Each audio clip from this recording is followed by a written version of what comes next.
Christmas Eve, a city already burned quiet. 11 SEALs moved through the streets, believing extraction was locked in. Above them, an army sniper lay on a rooftop under review. Her orders simple: observe, do not engage. Then the helicopters diverted. No warning, no explanation. Command said it was political. The enemy said nothing at all. Shots came from rooftops the briefing swore were clear. And in the silence that followed, Staff Sergeant Mara Cole realized the truth. This mission was never meant to save them. She could follow orders and watch 11 Americans die, or break them and lose everything. Before this story begins, take a second and tell us in the comments where you're watching from. And if stories about real sacrifice, discipline, and hard choices matter to you, subscribe, because stories like this don't survive if no one listens. Christmas Eve arrived without warmth. Broken strings of holiday lights flickered across shattered windows, swaying above empty streets and burned storefronts like decorations nobody had bothered to take down. Somewhere in the distance, a single church bell rang once and stopped. The city did not answer. On a rooftop overlooking the district, Staff Sergeant Mara Cole lay prone behind cold concrete, her rifle steady, her breath slower than the night air. She had been there long enough that the rooftop no longer felt like a position. It felt like a boundary. She was not frozen. She was not waiting. She was holding. Her orders were simple, painfully simple. Observe, do not engage, do not decide. Her radio crackled with clipped voices that never used her name. Status checks, procedure reminders, language that kept her present without allowing her to exist. Mara answered each call with clean confirmations, her voice calm, professional, unremarkable. The kind of voice people trusted right up until the moment they ignored it. Below her, 11 Navy SEALs moved through the streets in disciplined silence. Boots cut through ash and broken glass. Weapons stayed low but ready. Spacing was tight. Corners were taken clean. They moved like men who believed the plan. That belief would cost them everything. Mara tracked their movement through her scope, mapping angles the way other people mapped memories. She noticed the quiet first, not the peaceful kind, the deliberate kind. Streets with too many intact windows, rooftops with too much shadow, alleys that curved inward instead of away. She had seen places like this before. The helicopters were supposed to arrive within minutes of contact.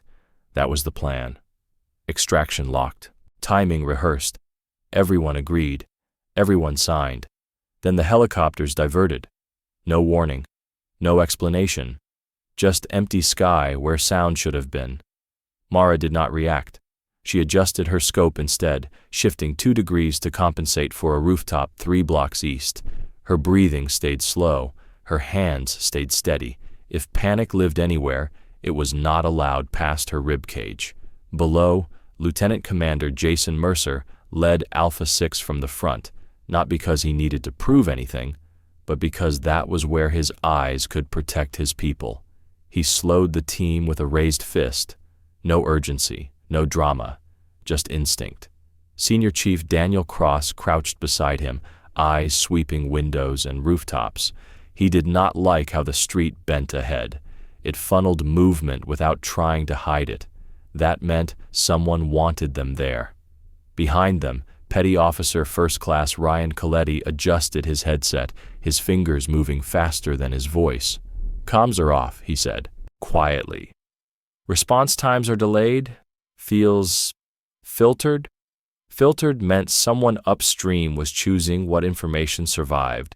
And then there was Eli Navarro, youngest on the team, newest by years. His eyes still carried something he hadn't learned to bury yet. Before stepping off, he had pressed a folded Christmas card inside his plate carrier. Crayon lines, a crooked star, a promise he didn't say out loud. Mara saw it when he shifted. She didn't need magnification for that. The first request for clarification came through the radio, then another. The replies were slow, careful, distant. The kind of answers that sounded reasonable until you counted how long they took to arrive. Mara keyed her mic once. Overwatch requesting permission to reposition for improved coverage. The response came back immediately this time. Negative. Maintain current position. Her jaw set, just slightly. From a clean room lit by monitors thousands of miles away, Colonel Thomas Whitman watched the same feed. Maps. Thermal overlays. Human beings reduced to icons that moved when allowed. He had been given guidance. Careful language. Avoid escalation. Maintain optics. Optics. The word sat heavy in his throat as he watched Alpha 6 move deeper into a district that was no longer pretending to be empty. This was not clean. This was not controlled. This was something being allowed to happen. The first shots cracked through the night without warning. Sharp. Controlled. Close. Alpha 6 reacted instantly. No shouting, no wasted movement. They folded into cover, overlapping fields of fire, backs touching broken concrete and each other. Space became currency. They spent it carefully. Extraction, Mercer called. We need movement. No answer. Mara felt the shift before the second burst of gunfire landed, the kind of shift that told you the system had already decided what it was willing to lose. She keyed her mic again. Overwatch reports coordinated hostile movement. Recommend caution. Observation noted, came the reply. Do not escalate. Escalate. The word tasted wrong. Mara watched heat signatures move in patterns no briefing had ever warned about. She tracked a man on a rooftop who moved only when the team moved. She watched him pass a signal. She watched another figure adjust position in response. This wasn't a firefight. It was choreography. Then the sound she had been waiting for came through the net. Stand by, a higher authority said. Extraction diverting. Mercer froze. Say again. Too long a pause.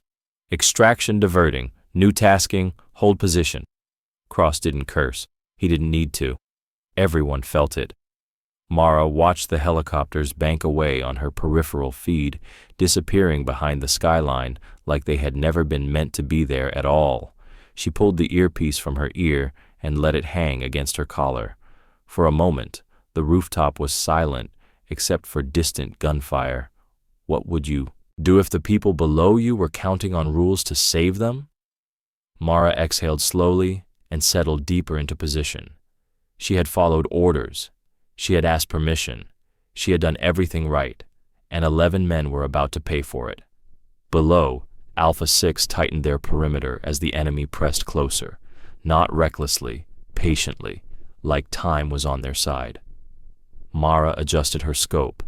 The city below stopped being chaos. It became geometry. Her finger hovered near the trigger, not trembling, not rushed, just waiting.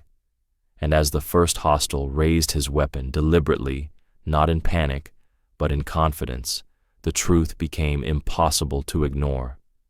This mission had never been meant to save them, and the choice Mara Cole was about to make would end her career, or end 11 lives.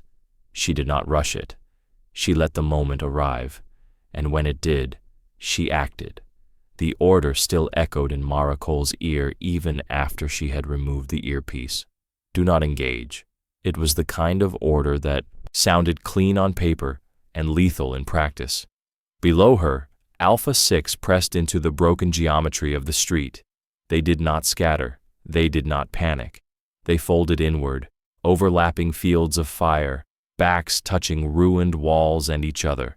Space became the only resource they could still control, and they spent it with discipline earned over too many nights like this. Ammo check, Jason Mercer said calmly. The responses came back tight and honest. No one inflated numbers. No one softened reality. That alone told Mara how serious it was. Enemy fire did not surge. It narrowed. That was worse. They were being tested, probed, measured. Men who expected time to finish the job did not rush. Mara settled deeper into position.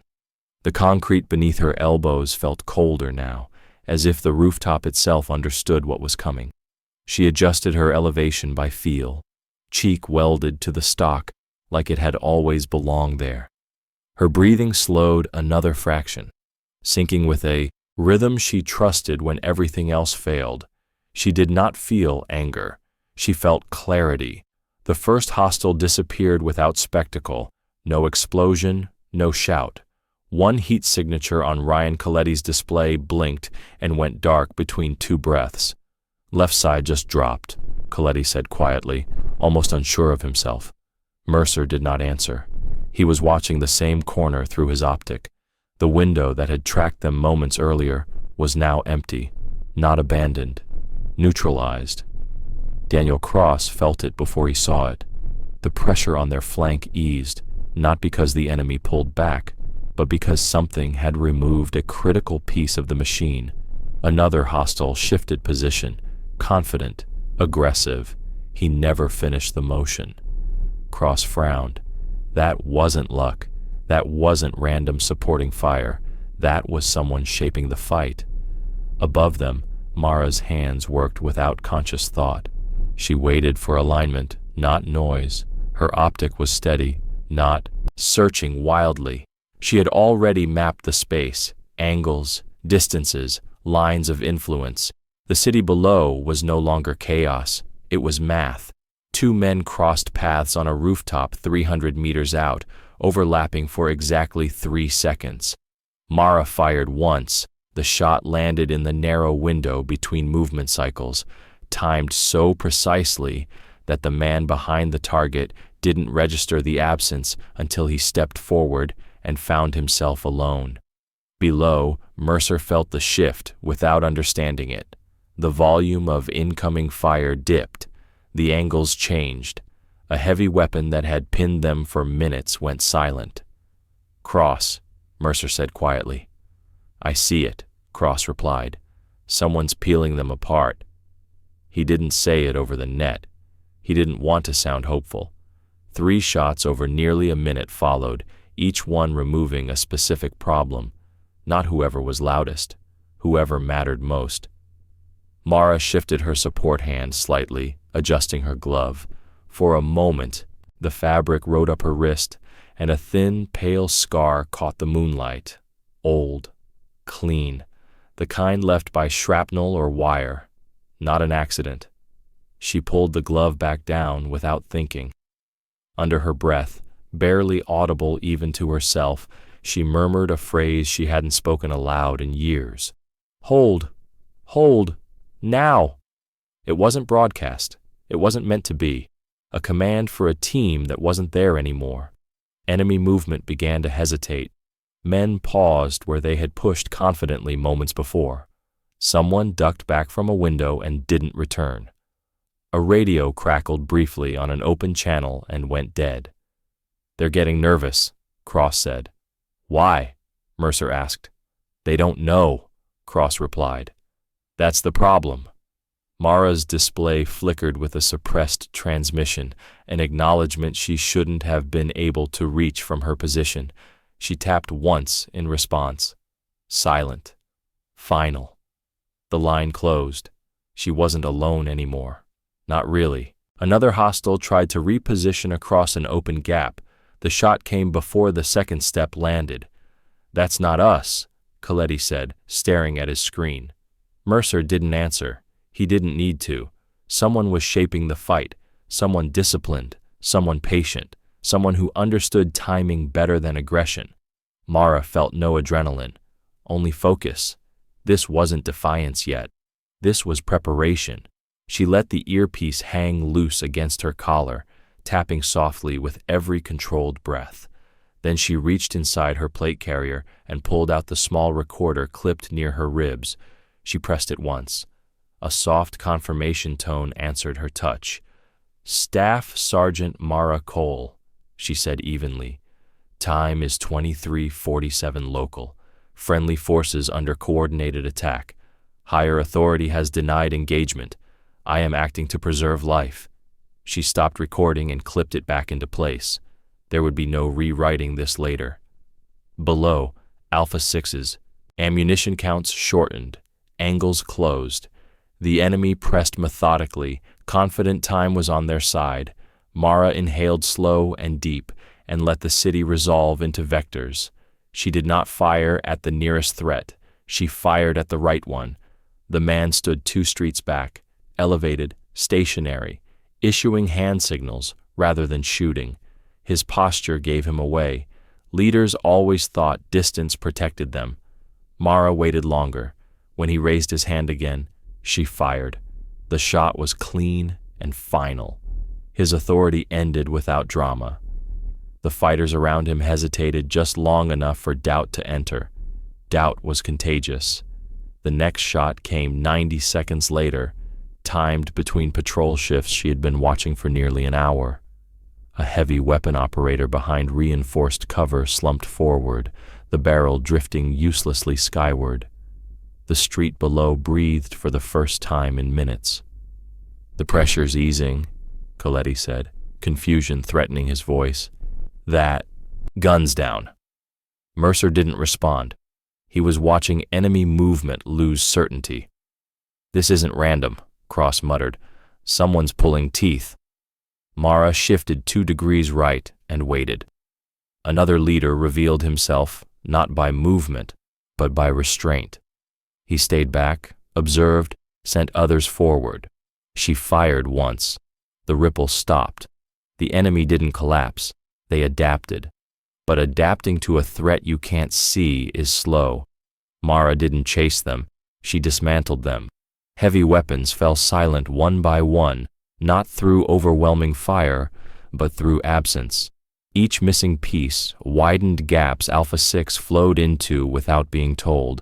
Jonah Navarro sprinted across an open stretch that would have been suicide minutes earlier and slid into cover untouched. He didn't question it. He trusted it. Mara tracked their movement now as a unit, not as individuals. She was no longer removing threats. She was drawing a line. This was the exit. She removed anyone who threatened. The corridor. Nothing more. Nothing less. When the final obstacle fell, the corridor opened. "Move," Mercer said. Alpha 6 flowed as one, weapons up, spacing tight, trusting the invisible hand that had already earned their confidence. Far away, Colonel Thomas Whitman leaned forward in his chair, watching the feed change in ways that couldn't be explained by luck. Enemy movement thinning, friendly movement accelerating. "This shouldn't be possible," someone whispered. Whitman reached for the phone he hadn't wanted to touch all night. "If we don't lift them out now," he said quietly, "we'll be explaining why 11 Americans didn't come home on Christmas morning." The line went silent. Then permission came, not official, but enough. The sound of rotors reached the street like a promise. Mara held her position until the last man disappeared into the extraction zone. Only then did she ease her finger from the trigger. The helicopters lifted hard and fast, flares, burning bright against the night. She watched them go. Only then did she exhale fully. She replaced the earpiece. The radio exploded with voices. "Mara, what did you do?" She gathered her gear first. When she keyed the mic, her voice was calm. "I preserved friendly forces," she said. "You can add that to the report." And as the city fell quiet again, one truth remained. 11 men were alive, and someone was about to pay for it. If this story is gripping you, if you feel the weight of that choice pressing in, stay with us.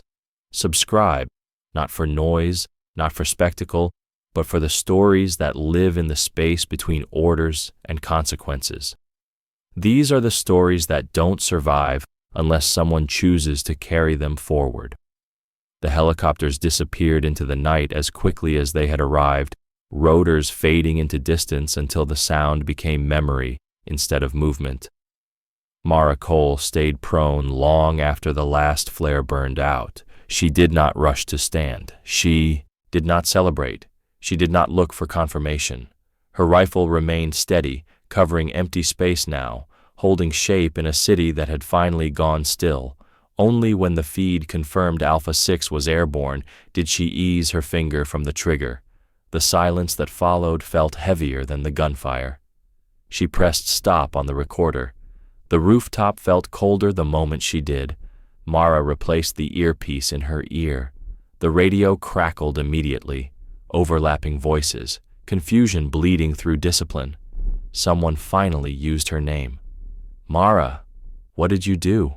She didn't answer right away. She gathered her gear with the same precision she had fired with. Magazines checked, rifle slung, nothing wasted, nothing rushed. When she keyed the mic, her voice was even. I preserved friendly forces, she said. You can add that to the report. No one replied.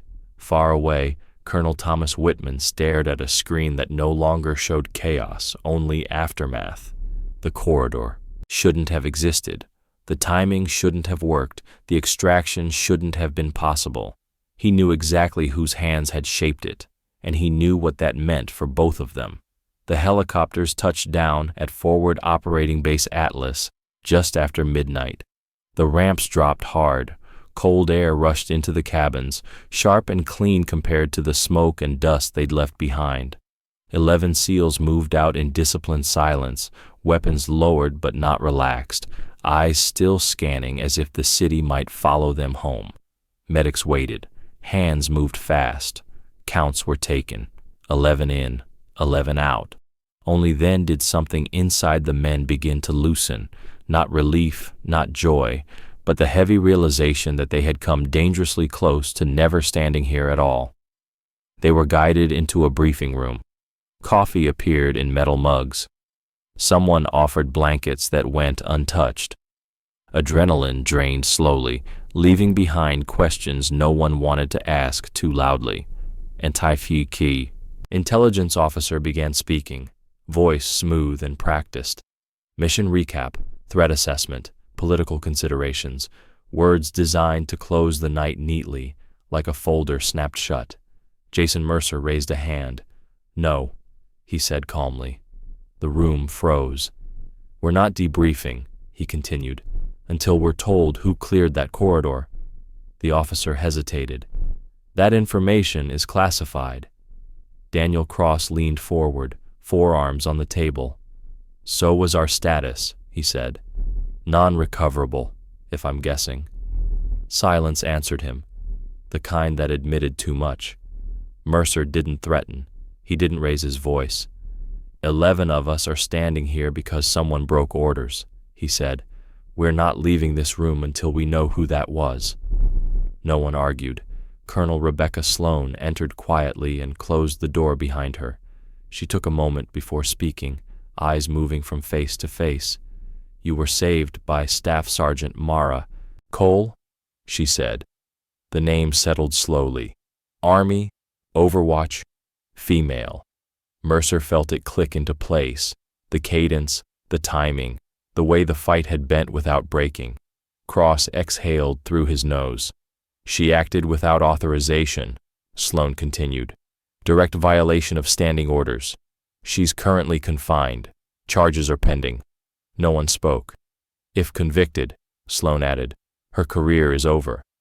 Eli Navarro stared at his hands, the folded Christmas card still pressed beneath his armor.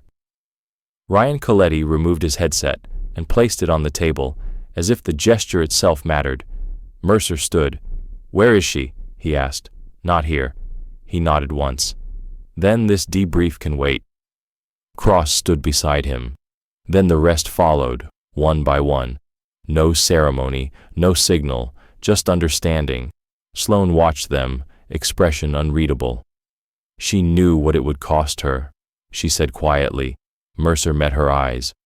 So did we. By morning, the paperwork had already begun. 11 sworn statements, 11 signatures, each one precise, unemotional, devastating in its honesty. No embellishment, no softened edges. They described the streets, the silence from command, the moment extraction vanished, and the way the battlefield changed when someone unseen decided responsibility mattered more than permission. They did it inside the system, because if the system was going to judge her, it would have to look them in the eye while it did. Colonel Whitman arrived before sunrise. He read the statements in silence. When he finished, He set the stack down carefully, like it weighed more than paper.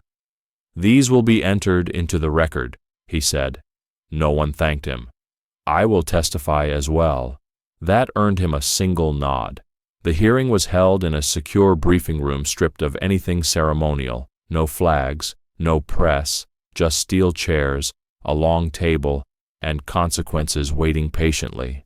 Mara Cole was escorted in by military police and released at the door. She did not look like someone who had just saved 11 lives. Her uniform was clean, her boots were laced, her hands were empty. No rifle, no radio, no authority. Just her rank stitched plainly on her chest. She stood at ease, eyes forward, waiting. The room filled slowly. Officers, legal representatives, faces trained to remain neutral. Then the SEALs entered, not together, not in formation. One by one, they took positions along the far wall. No one told them to stand. They did anyway. Mara didn't turn. She felt them there the way you felt pressure change. The proceedings began. Dates, times, violations, language clean enough to strip humanity from the room. Then the first witness was called.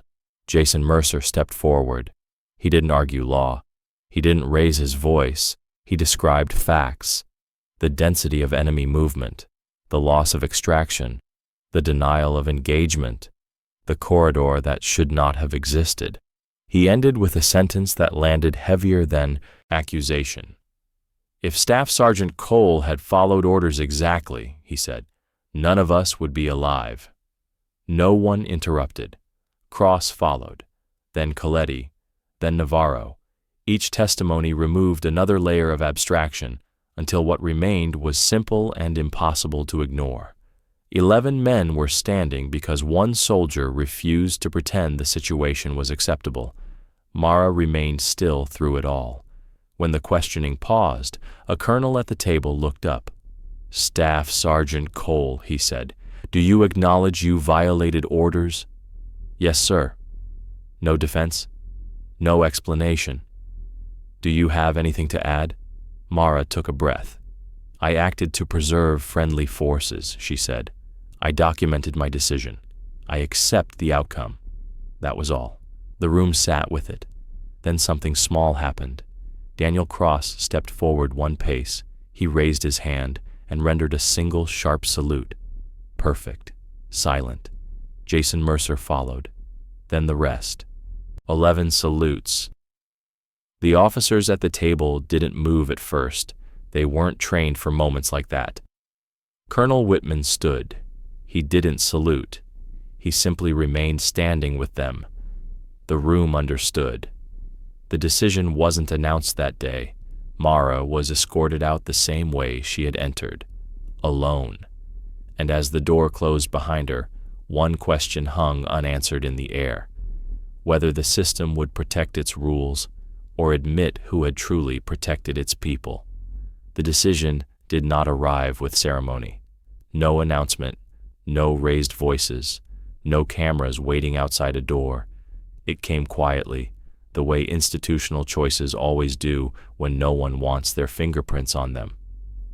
Mara Cole was informed in a small office with a single chair and a desk that had been used by too many people before her. The words were precise, the tone neutral, the outcome unavoidable. She was convicted, violation of orders in a combat environment, a finding that satisfied procedure without addressing reality. Her record reflected the truth in fragments, context noted, intent documented, but the ruling itself stood. Career over. She nodded once. She had expected nothing else. There was a review, then another. Paper moved the way paper always does when pushed by people who do not speak loudly but refuse to stop. Statements were reread, timelines re-examined, language adjusted, not to erase what she had done, but to correct what had been ignored. The record was amended, discharge restored, benefits reinstated. No apology followed, none was offered, none was needed. Mara packed her locker the same way she had packed her rucksack on missions that never made briefings. Efficient, complete, nothing sentimental. When she turned in her gear, the sergeant at the counter didn't thank her. He met her eyes, paused, and nodded once. That was enough. Christmas Eve returned 1 year later without warning. No sirens, no radios crackling through the night, just traffic moving the way. Traffic always did, and storefront lights left on because someone had decided to stay open late. Snow fell in thin sheets, the kind that softened edges without hiding them. The Seals gathered in a small veteran-owned place just outside base housing, the kind of bar that smelled like wood polish and old stories. No uniforms this time, no call signs, jackets hung on chairs, hands wrapped around warm mugs instead of rifle grips. Families filled the space. Eli Navarro sat near the window with his daughter on his lap, her fingers tracing patterns in the condensation. The Christmas card that had once lived inside his armor was now framed on the wall of his apartment. Ryan Coletti leaned against the counter beside his wife, laughing at something ordinary. Daniel Cross stood near the back, watching it all with the quiet satisfaction of a man who knew exactly how close this scene had come to never existing. Mara arrived without announcement. She didn't scan the room for reaction. She didn't need to. A chair was pulled out before she reached the table. A mug was placed in front of her. She accepted both the way she accepted everything, without ceremony. They didn't talk about the night at first. They talked about jobs taken and jobs left, about schools, mortgages, the strange feeling of planning more than a month ahead. Time passed. Laughter rose and fell. Children moved between tables. Eventually, someone asked the question without looking at her. So, how did it end? Mara didn't dramatize it. I was convicted, she said. No one reacted. There was a review, she continued. Then another. The record was corrected. She paused just long enough for the truth to settle. That was all. No cheers followed, no release of tension, because this wasn't about relief. It was about alignment. Cross lifted his mug slightly in her direction. Not a toast, a recognition. Jason Mercer nodded once. Mara returned both, expression unchanged. Outside, Christmas lights blinked on houses that had never known the names of the people sitting inside. The world moved forward the way it always did, unaware of how close it had come to a different outcome. There was no bitterness in the room, no triumph, no need to justify anything anymore. What mattered had already been decided. 11 men had lived, families had grown. A line had been drawn quietly between rules that protected people and rules that protected appearances. Mara stood to leave before midnight, as she always did. She didn't linger. She never had. At the door, Eli's daughter looked up at her and smiled. Mara returned it, small, genuine. Outside, snow continued to fall. The night was calm, and the lesson, clear as it had always been, didn't need decoration. Obedience is necessary. Integrity is essential. Sometimes the uniform asks for both, and sometimes it asks which one you are willing to lose everything for. Most acts of courage never make headlines. They don't arrive with applause or speeches or perfectly worded citations. They happen in the space between orders and consequences, where no one is watching closely enough to offer protection. They belong to people who understand that doing the right thing does not always come with approval, and that integrity often costs more than it rewards. Mara Cole did not act to be remembered. She acted because 11 lives were in front of her and procedure was not enough. The men she saved did not repay her with noise or praise. They repaid her with presence, with truth, with standing where it mattered. And that is why stories like this need to be told, because if we don't tell them, they disappear into footnotes and redacted pages. Because courage that is quiet is the easiest kind to forget, and because somewhere right now, someone is carrying the weight of a choice they made alone, hoping, without ever saying it, that it meant something. If this story stayed with you, if it slowed you down even a little, please don't scroll away. Subscribe, not for entertainment, not for spectacle, but because these stories only survive if someone chooses to carry them forward. Please help us keep them alive.